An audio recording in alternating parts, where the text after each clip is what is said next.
All right, so this video is for my time queens. So I'm not sure if you are familiar with what I deem as a time queen. So a time queen is somebody who is late to people's baby showers, people's weddings, to work, and you don't do it to be disrespectful. So a time queen is me. So I'm working on that. I know that that's an issue or something that I would love to challenge myself to improve in. And the tips that I'm going to share today is what I've been doing to get on time more for more events. I have been late for somebody's wedding before, and I just knew they're not going to let me in this wedding because we had to travel. We had to get London in place before we left last minute, and we were booking it, but we were able to get in the meeting, get into our wedding. I was a guest at the wedding, so they did allow me to come to the wedding. But when I noticed that I started being late for really, really important events, I said, okay, Jessica, is the issue. Typically, like for work and stuff like that, I'm typically on time just because that has coins involved. But it is kind of like an integrity issue. They say time is just like money. They also say people who don't arrive on time don't respect the person who, is having that event. Is very disrespectful. And the last thing we want to do is be disrespectful as queens. So if you are a time queen, that's going to be my little pet name for you and myself. So what you can do to save more time, and I think that's going to be the name of my video, is more time to relax. And everybody needs a little relaxation in their life.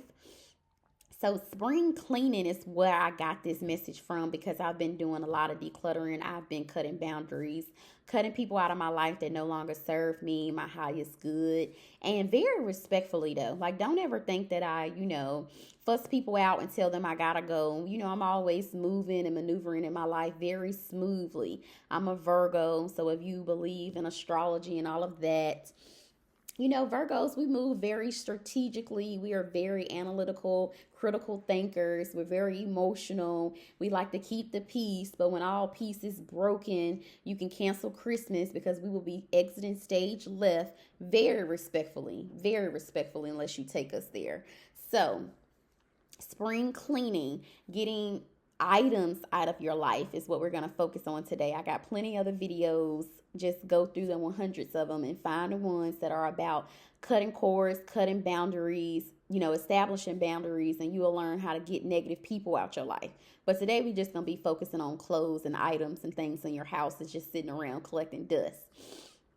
So, the benefits of decluttering, far as just getting a black trash bag, whatever color you have, putting the stuff in it and taking it to the curb, the donation centers, the boxes you have them throughout your community to say donate clothes here. Certain places take baby furniture, household items that you no longer need. I know Facebook has like a little thing where you can sell stuff on there. People be giving away things all the time in their communities.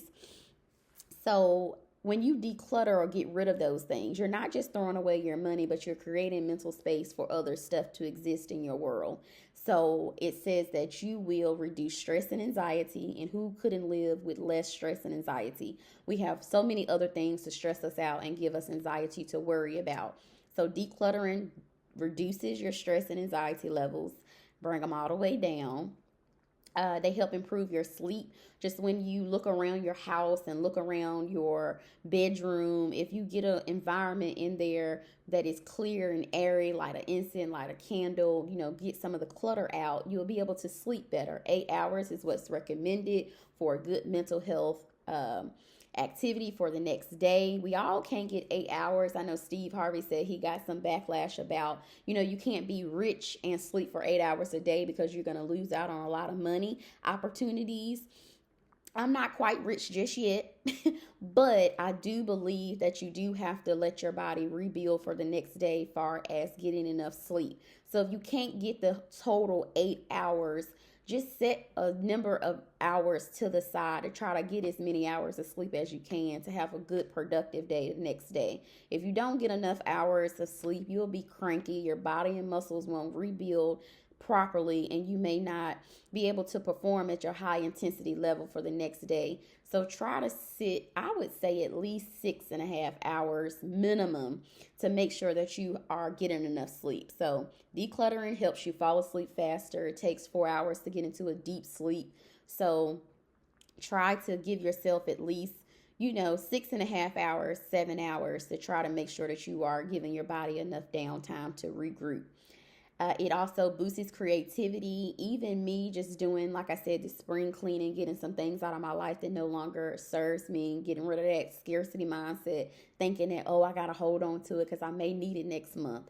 God is so abundant. If you need it next month, he'll be able to replace it. Don't worry. And he's probably going to bring something better once you get rid of that and give it to another family who may can use it at that specific time. Or just donate it. Get it out the house. That's the goal. So it'll boost your creativity. It also models good behavior for children. Children model you. That's why they irritate us so much at times. It's because they are like a mirror. They hold up, a mirror to our face and show us the stuff that we don't like about ourselves sometimes. Some stuff they get from YouTube and TV and other people's houses when they go visit their cousins and stuff, they come back talking different. And you like, where you been? Who you been talking to? Because we don't talk like that here.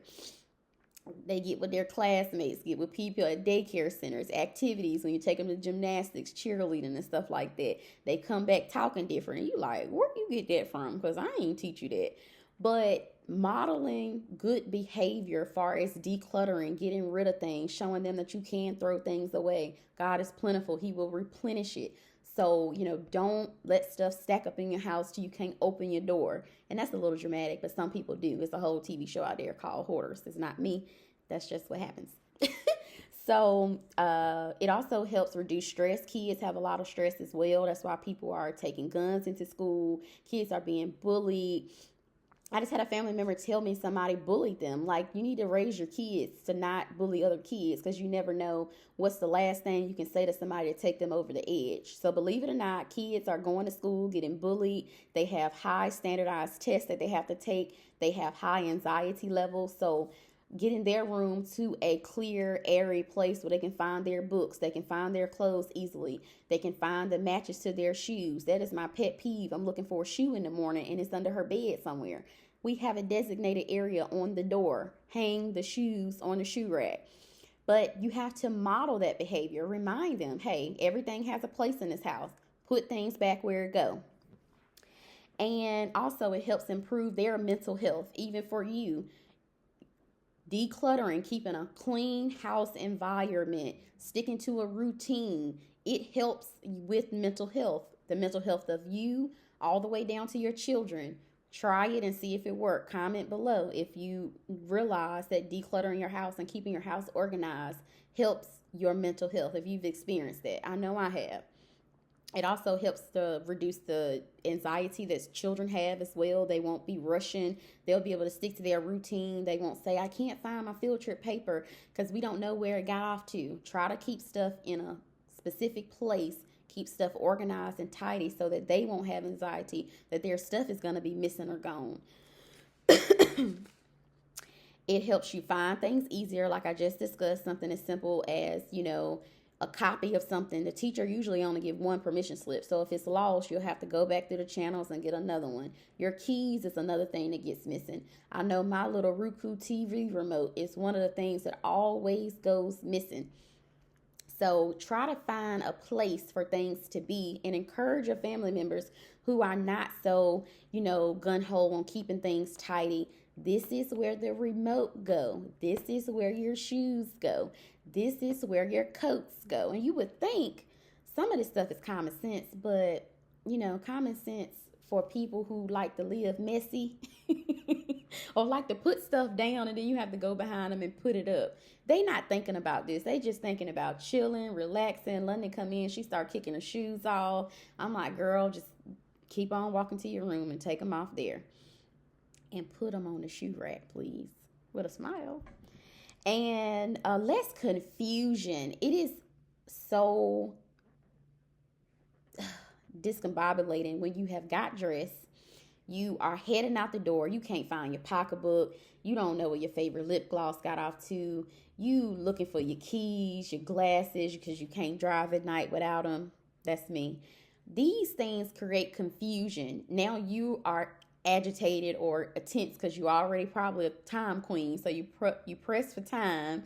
You're trying to stick to schedule. You can't find it. So now you have to spend 10 minutes looking for things. But if you put things back where they belong and find a designated place for everything, our keys rarely get missing because we have a key rack. As soon as you walk through our door, the key rack is right there.